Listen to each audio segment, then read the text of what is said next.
नमस्कार, मैं दीपक शर्मा और मेरे इस YouTube मंच पर आपका स्वागत है। दोस्तों, मोदी जी जब 13 साल गुजरात के मुख्यमंत्री रहे, तब कोई ये नहीं जान पाया कि मोदी जी चाय बेचते थे। लेकिन जैसे ही 2014 का चुनाव आया, मोदी जी चाय वाला बन गए और पूरे देश में चाय पर चर्चा शुरू हो गई। और इधर जब से पैगंबर मोहम्मद साहब को लेकर एक विवाद खड़ा हुआ हिंदुस्तान में, और उसके बाद इस्लामिक देशों ने जिस तरह से भारत की आलोचना करनी शुरू की और जिस तरह से इस्लामिक देशों का दबाव बढ़ता गया मोदी सरकार पर, अचानक देश को पता लगा कि मोदी जी के घर में एक साहब रहते थे जिनका नाम था अब्बास। अभी अब्बास साहब इतने सालों कहां गुम थे, किसी को नहीं पता लगा। लेकिन अब यह बताया जा रहा है कि अब्बास साहब मोदी जी के घर पले बड़े, मोदी जी के घर पर 5 वक्त की नमाज पढ़ते थे, मोदी जी के यहाँ रहकर वो रमज़ान भी मनाते थे, ईद भी मनाते थे, और मोदी जी की जो माँ हैं जिनके 100 साल अभी पूरे हुए, वो बाकायदा हर साल घर में मोदी जी के वाडनगर में ईद बड़ी धूमधाम से अब्बास के लिए बनाती थी। सवाल यह है कि अब्बास साहब का नाम अचानक मोदी जी ने क्यों लिया, और जब नाम लिया तो ये भी एक अजीब इत्तेफाक है कि 4-5 दिन पहले ही अब्बास साहब अहमदाबाद से ऑस्ट्रेलिया सिडनी चले गए। अब इस पूरे खेल के पीछे मोदी जी का मकसद क्या है, मैं आज इसी की परतें उतारने जा रहा हूं। एक एक करके पूरी परतें खोलूंगा और मैं ये भी बताऊंगा कि मोदी जी कोई भी बात यूं ही नहीं कहते हैं, यूं ही नहीं कहते हैं। अगर वो कहते हैं कि वो चाय वाले थे, वो चाय बेचते थे, तो समझ लीजिए उसके पीछे एक बड़ा प्लान है। अगर वो ये कहते हैं कि पहले वो चाय वाडनगर स्टेशन में पिताजी के साथ बेचते थे और उसके बाद 1965 में वो चाय, जो भारत पाकिस्तान का युद्ध हो रहा था उस वक़्त और उसमें जो फौजी जा रहे थे उनको वो चाय पिला रहे थे, या फिर वो कहते हैं कि उनकी माँ जो भी 100 साल की पूरी हुई वो बर्तन मांजती थी, या मोदी जी कभी कहते हैं कि वो हिमालय में तप करने चले गए थे, या फिर वो ये कहते हैं कि उनके घर पर कोई अब्बास रहता था और वो अब्बास 5 वक्त नमाज पढ़ता था और उस अब्बास के लिए घर में ईद मनाई जाती थी। तो हर शब्द के पीछे, हर सेंटेंस के पीछे मोदी जी का कोई ना कोई बड़ा इरादा है, बड़ा मकसद है, और मैं आज इसी पर रोशनी डालने जा रहा हूं। वो रोशनी जो शायद गोदी मीडिया या बाकी चैनल रोशनी डालने से कतराएंगे। अब ये साहब, इन्हीं का नाम अब्बास साहब है। पूरा नाम है अब्बास मियाँ जी भाई रामसदा मोमिन। जी हाँ, अब्बास मियाँ जी भाई रामसदा मोमिन, अब्बास मोमिन आप कह सकते हैं। इनकी उम्र तकरीबन 64 साल है और मोदी जी के जो छोटे भाई हैं पंकज जी का कहना है कि अब्बास भाई जो हैं उन्हीं के साथ पढ़ते थे और घर पर रहते थे, मोदी जी भी थे तब, और उस वक़्त तकरीबन उनकी जो उम्र होगी वो 12-13 साल होगी, कक्षा 9 में पढ़ते हैं। तो आप यूँ कह सकते हैं कि सन 67-68 की बात हो सकती है। आई मे बी रॉन्ग, बट 67-68 आप मान लीजिए, 69 मान लीजिए। उस वक़्त अब्बास साहब जो है घर पर रहते थे। और पंकज साहब ने ये भी कहा है, और पंकज साहब ने भी कहा है, और मोदी जी के जो बड़े भाई हैं सबसे, सोमा भाई, उन्होंने भी कहा है, उन्होंने भी तस्दीक की है कि हाँ भाई, अब्बास साहब जो थे वो घर पे रहते थे, छोटे से थे, और मोदी जी के जो पिताजी थे वही अब्बास साहब को घर लाए थे क्योंकि अब्बास साहब के फादर की मौत हो गई थी। बड़ी बात यह है कि पंकज मोदी जी कहते हैं कि 5 वक्त की नमाज अब्बास साहब पढ़ते थे। वो ये भी कहते हैं, और मोदी जी ने भी इसका जिक्र अपने ब्लॉग में किया है, कि घर में बड़ी धूमधाम से ईद मनाई जाती थी और मोदी जी की जो माँ हैं वो एक स्पेशल आप कह सकते हैं पकवान बनाती थी ईद में, और पूरा घर ईद मनाता था। और पंकज मोदी यानी जो छोटे भाई हैं वो ये भी बताते हैं कि मुहर्रम के दिन वो अपनी काली शर्ट, काली कमीज उतार कर अब्बास साहब को देते थे मुहर्रम के दिन मातम के लिए। तो ये एक इंटीग्रेशन था। आप यूं कह सकते हैं कि मोदी जी के घर पर नमाज पढ़ी जा रही थी, मोदी जी के घर पर ईद मनाई जा रही थी, जाहिर तौर पे रोज़े भी रखे जा रहे होंगे इसीलिए ईद मनाई जा रही है, मुहर्रम भी मनाया जा रहा था और काली कमीज भी दी जा रही थी। और यही नहीं, अब्बास का सारा खर्चा मोदी जी का परिवार उठा रहा था। अब ये जो है ये वार्ड नगर में मोदी जी का घर है। दरअसल ये घर मोदी जी ने बेच दिया था और अब ये रेनोवेट हो गया है। लेकिन ऐसा कहा जाता है कि ये घर कच्चा था, कच्ची दीवारें थीं और परिवार जो है बहुत आप कह सकते हैं एक स्ट्रगल के दौर से गुजर रहा था। और जहाँ उनके पिताजी चाय बेचते थे और माँ जो है वो बर्तन मांजती थी और भी कुछ काम करती थी ऊपर के, कि किसी तरह से घर चले। और इस बीच में अगर अब्बास की परवरिश हुई है तो ये कहानी अपने आप में आप कह सकते हैं कि आंखें खोल देने वाली कहानी है उस शख्स के लिए जो शख्स इस इमाम साहब से, जी हाँ ये जो इमाम साहब हैं, इनसे स्कल कैप, टोपी जो है जो मुस्लिम्स पहनते हैं, उसको रिजेक्ट कर देता, उसको स्वीकार नहीं करता। तो कहाँ तो मोदी जी टोपी लेने से इनकार कर रहे हैं और कहाँ अब्बास के साथ घर में ईद मना रहे हैं और नमाज पढ़ी जा रही है।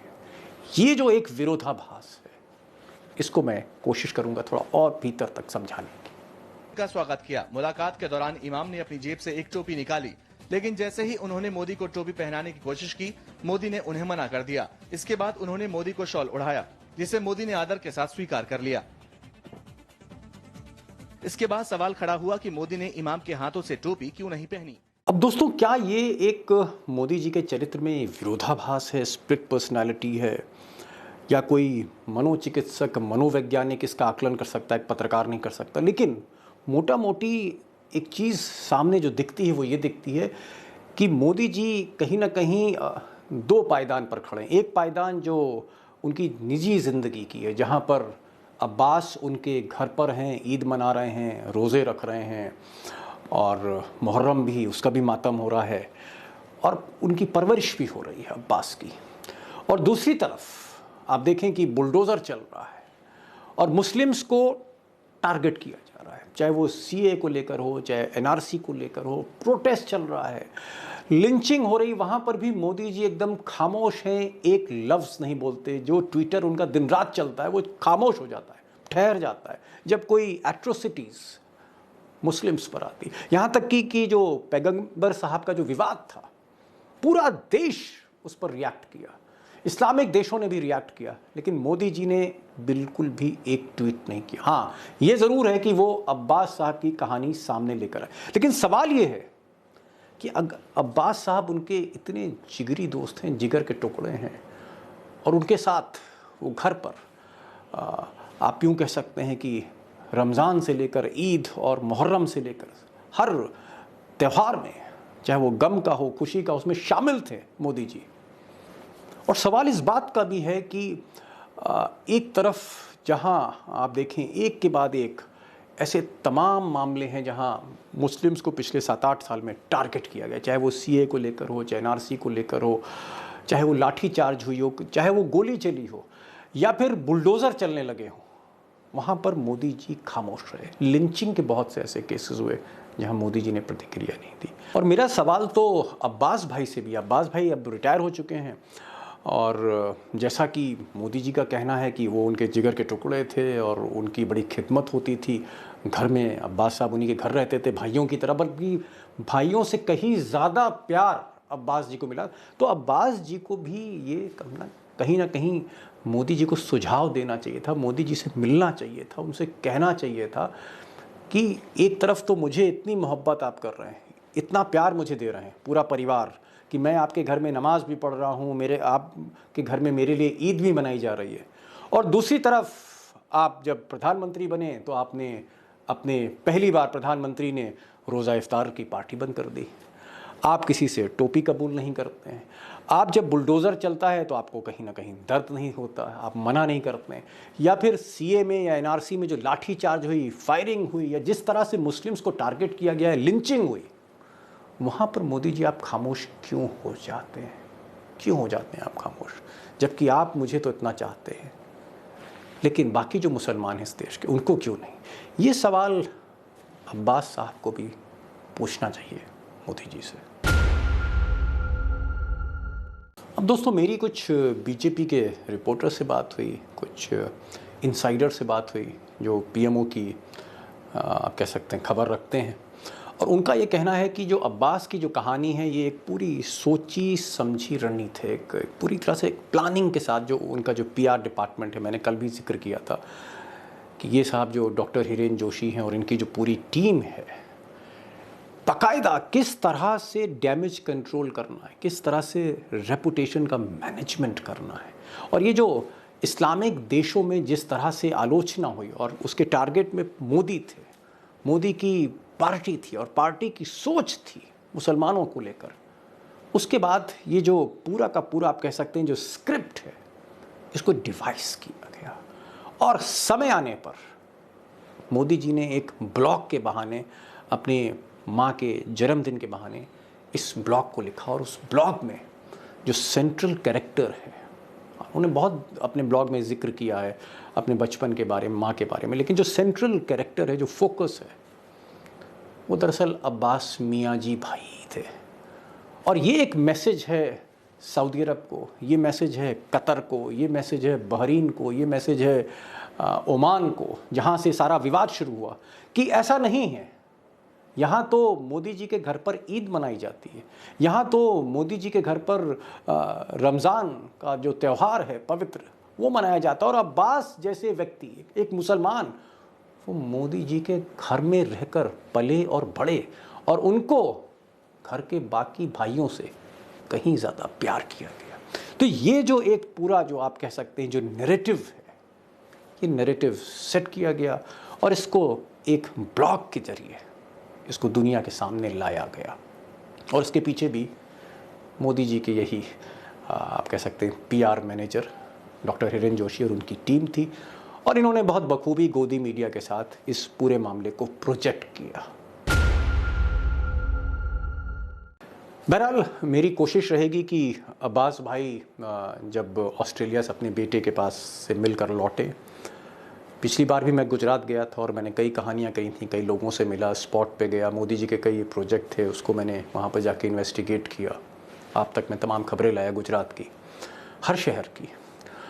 मैं कोशिश करूँगा कि अहमदाबाद में मैं अब्बास साहब से मिलूँ, और अब्बास साहब से वो सवाल मैं ज़रूर करूँगा जो मैंने आज इस वीडियो में आपके सामने रखें, कि आखिर अब्बास भाई को इतनी मोहब्बत मिली मोदी जी के परिवार से, मोदी जी से, तो वो क्यों नहीं उन्होंने मोदी जी से कभी ये सुझाव दिया कि थोड़ा सा वो भी अपना नज़रिया मुसलमानों के जो प्रति जो है वो थोड़ा सा नरम करें। और क्यों ये नौबत आई कि आज इस्लामिक देश या बाहर की दुनिया या यूनाइटेड स्टेट्स का फॉरेन ऑफिस आज क्यों भारत को लेकर जिस तरह के जो स्टेटमेंट्स आ रहे हैं खासकर पश्चिमी देशों से, वो क्यों आ रहे हैं। और उसमें मुझे लगता है कि अब्बास भाई एक बड़ी भूमिका अदा कर सकते हैं। तो मेरी कोशिश रहेगी कि अब्बास साहब का जब वो हिंदुस्तान लौटते हैं तो उनका एक इंटरव्यू करूं और आप तक उस इंटरव्यू को मैं पहुंचाऊं।